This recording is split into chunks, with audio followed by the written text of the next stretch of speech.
I figured I'd make a video today about how many shots were fired in Dealey Plaza 50 some years ago. There seems to be quite a few people on YouTube that think that there were more than 3 shots, that there were at least 4, and some people think there were a lot more than 4. And I happen to disagree with them, but there is reason to suspect that there were more than 3 shots. I ultimately concluded that there were only 3 shots, but there is reasons. I mean, there's good reason. These people are not dumb, there's good reason to suspect. For example, one of the motorcycle cops had their radio on. For some reason, the button was stuck, and so the whole shooting was recorded. And in the recording, audio experts were able to deduce, to come to the conclusion that there were at least 4 shots, and that one of those shots came from the grassy knoll. There's a few issues with their conclusions because their assumptions were wrong. According to the actual cop, that the recording that had the button on his radio, he was not where they claimed he was, right? And I would wish these people, the audio people, would make a documentary explaining how they come to their conclusions. How are they able to distinguish between an actual shot and an echo? And how are they able to get directionality from a mono recording, from a one mic recording? I have no idea how they did all this, and so I don't know how much weight to give it. But they did supposedly scientifically come to those conclusions. And there's a few witnesses that claim to have heard 4 shot. I'm not aware of any witnesses that claim that there were more than 4, but I know that there's a few that claim that there were 4. But most of the witnesses, especially the closer they get to the book depository building, the more likely that witness will claim that there were only 3 shots. I think the reason for that is because the closer you are to the source of the shots, the more likely you'll be able to distinguish between actual shots and echoes of shots. I think that's just my opinion. I have no idea how scientific that is. It's not based on any science. It's just my opinion that I think you would be able to distinguish. I'm a little bit familiar with actual gunshots, and I think you'll be able. The closer you are to it, the more likely you are to distinguish the direction, and also distinguish it from echoes of the actual gunshots. So anyway, most of the witnesses that were like right there on the street level next to the book depository, most of them claimed that there were 3 shots. The 3 guys that were on the 5th floor, just under the 6th floor, where supposedly Lee Harvey also was shooting from, all 3 of them agree that there were 3 shots. So most of the eyewitnesses claim that there were 3 shots. The only real reason to suspect more than 3 shots is that recording from those experts that, like I say, I don't know how much weight to give. And also the main reason is that the last shot, the headshot, made the president's head go back into the left. And that doesn't say much other than that it needs an explanation. That it doesn't make sense if the bullet came from back and to the right. Why would the head motion be back towards, in that direction, to the left? It doesn't make sense. There has to be an explanation.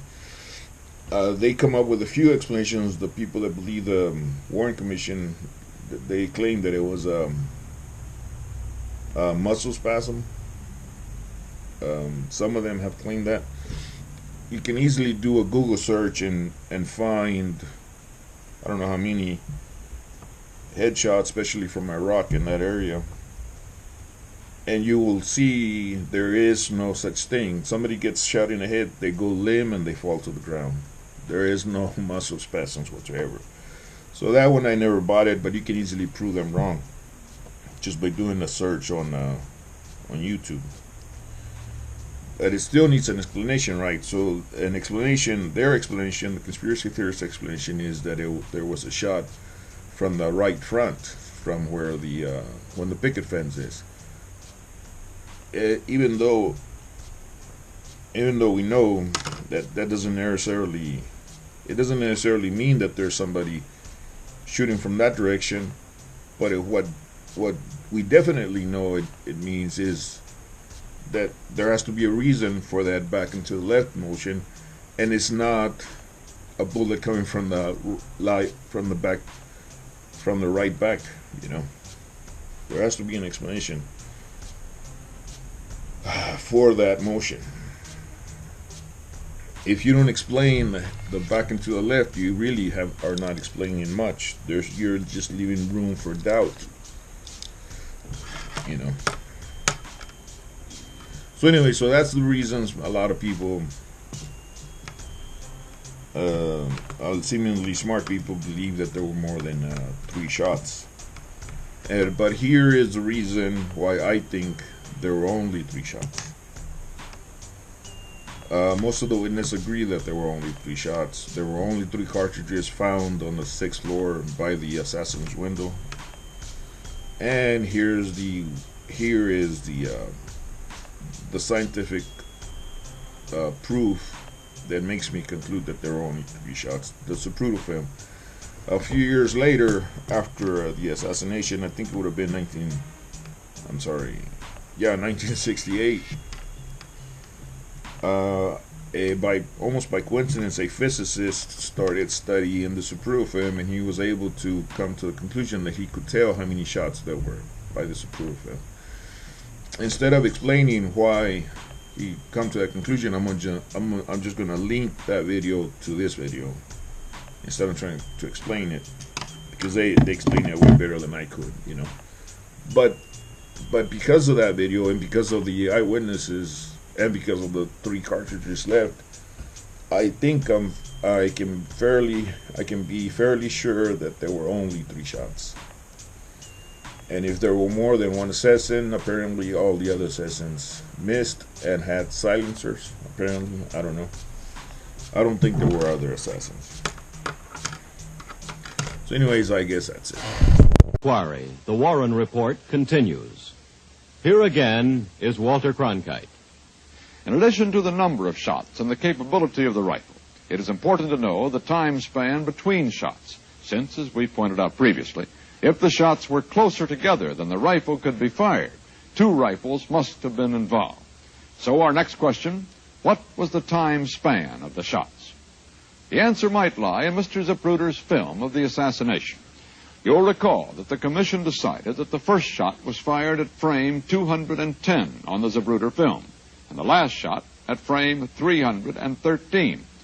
Tests of the camera made by the FBI reported that it was running at a speed of 18.3 frames a second. Divide 103 frames by 18.3 frames a second, and you get 5.6 seconds, which is the time the commission reported Oswald probably had to take. It's a point upon which the critics have seized. Could Oswald have fired 3 shots in 5.6 seconds? Well, then new evidence made its appearance. It was the first called to our attention by a distinguished physicist, Dr. Luis Alvarez of the University of California at Berkeley. What was it that made you interested enough to dip into the Warren Report to begin analyzing the photos of that day? Well, I think it was probably that I had lunch every day with a bunch of my graduate students who were keenly interested in the controversy that was going on at the time. For a while, I couldn't get very interested in it, but then when Life magazine republished the frames from the Zapruder movie, I spent an evening looking at them, and I found something that excited my interest. What first caught your eye, Dr. Alvarez? Well, it's right here in the picture. At frame 227, the highlights on the windshield of the car are all drawn out into rather pronounced streaks. And you can see that in the frame ahead, the highlights are individual dots, and again in the frame beyond there are individual dots. So something rather violent happened to the line of direction of Mr. Zapruder's camera in frame 227. It swung violently. If Dr. Alvarez were right, the Zapruder film might contain a record of the number of shots fired. If blurs, which could be accepted as evidence of gunshots, occurred in a certain time span, then the shots themselves would be in the same span. We remind you again that the film is owned by Life magazine and is not available for broadcast. So, CBS News commissioned an expert photo analyst, Charles Wyckoff, for the Massachusetts firm of Edgerton, Germenhausen, and Greer, to make an analysis of the Zapruder film frames. Dan Rather interviewed Mr. Wyckoff. Mr. Wyckoff, the entire Zapruder film shows the whole assassination? Yes, it does, Dan. The film was an 8mm motion picture film, and the entire record in which the president was in view was represented on a film about this long, which only took about 10 seconds. And all of the records of interest were on this small piece of film. We actually looked at all the frames, but we only studied certain frames in detail. The reason for studying those frames in detail was the fact that there were certain little things in there that looked blurred at first, and we were quite interested in why they looked blurred. For instance, on frame 190 here, or rather, let's start with frame 189. There's a wall in the background with little holes that you can see a white building through those holes. Well, that's a tile wall. And you can see the little holes. If you look at it with a magnifying glass here, you see those are nice and round and fairly sharp. And yet in frame 190, right next to it, you can no longer tell that those holes are circular. They're blurred out. Now, why is that? Something must have happened to Mr. Zapruder when he was, something must have startled him when he was holding his camera. He had a camera very much like this model right here, which is an 8mm camera.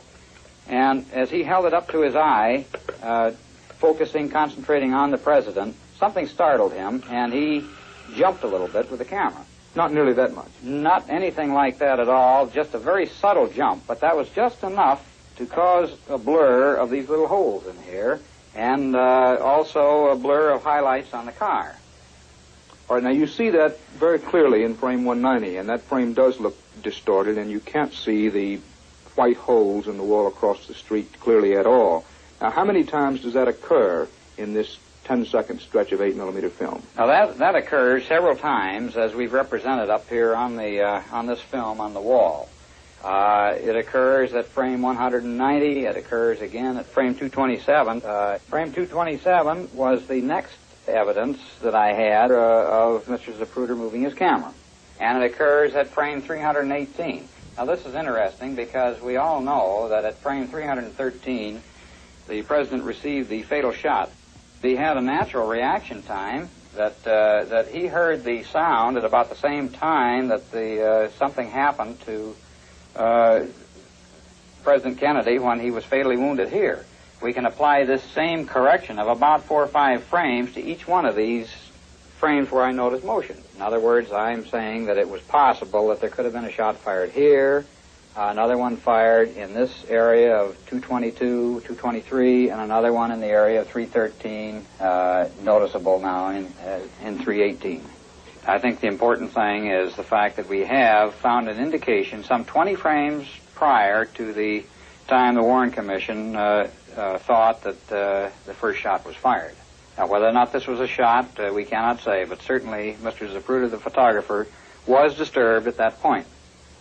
What does this finding mean to those of us who simply have followed the controversy over the assassination and are not physicists?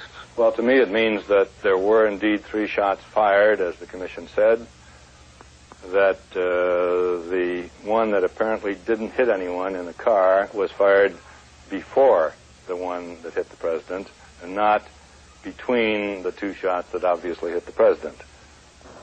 Just as a rough check on this theory, we decided to try it ourselves, using other cameramen holding similar cameras, standing on a rifle range, filming an automobile while a rifleman fired over their heads. These 2 volunteers are aiming their cameras at a parked limousine. Their instructions: hold the cameras as steady as possible and keep filming no matter what happens. The shots will come between them and the car. The cameramen are as far from the firing platform as Mr. Zapruder was from the 6th floor of the book depository.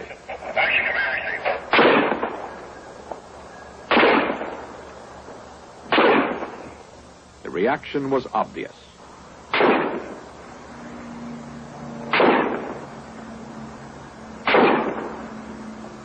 The film taken by these cameramen showed the effect of the shots, despite instructions to hold steady.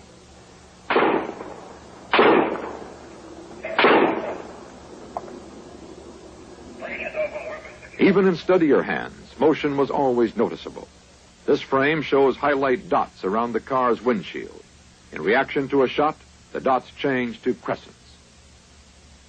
And in the following frame, they become streaks, comparable to streaks found on some frames of Mr. Zapruder's film. Incidentally, Dr. Alvarez also suggested that the first shot might still be lodged in the tree. We checked it with a metal detector, but unfortunately it did not reveal any presence of a bullet. Perhaps more sophisticated equipment will be developed in the future to X-ray the tree. So I think that clip is pretty conclusive. I think it's hard to argue that there were more than 3 shots, or at the very least that Zapruder heard more than 3 shots. I think to argue more than 3 shots, you have to get pretty elaborate that the second and third or fourth assassins had silencers, that they somehow missed the target. You know, so it gets pretty elaborate. But anyways, though, one of the things about that clip that I want to point out is that they actually made a mistake. Even though those were experts, professionals, and whatever, they actually made a mistake. At the end of the clip, they were looking for the first bullet in the tree with a metal detector, and they planned in the future to X-ray the tree. I'm not sure exactly how, but that's what they said. I guess they forgot, or maybe they don't even know it. We know where all the bullets ended up, all 3 bullets. We know that the last bullet, the third bullet, hit the president in the head. The second one hit him in the throat, or in the back, upper back, and came out the throat and hit Connolly, supposedly, in 3, if I remember correctly, 3 different places. The back came out the chest, hit the wrist, and then the leg. I have a few issues with that, but that'll be for some other video. And the first bullet, we know that it hit the curb somewhere, or the street. It ricocheted, and a fragment hit a pedestrian, if I remember correctly, on Main Street, under the triple underpass. So we know exactly where all the 3 bullets ended up. And people making this video, the video is a CBS News inquiry, the Warren Commission. I'm gonna link that one. It's actually, I think, if I remember correctly, 4 parts. I'm gonna create a playlist and link them to this video on the description. And I'm gonna try to find a few other videos that I think are pretty good, and I'm gonna link them all down there. So if people want to watch them, I think they make a few mistakes in those, but you get a lot of really good information. So anyways, though, so I guess that's it. I think it's pretty conclusive that there were only 3 shots, and that all 3 shots came from the book depository, the 6th floor, the assassin's window. And I think it's pretty conclusive that it was only 1 assassin. But I'll leave the rest for later. I guess that's it.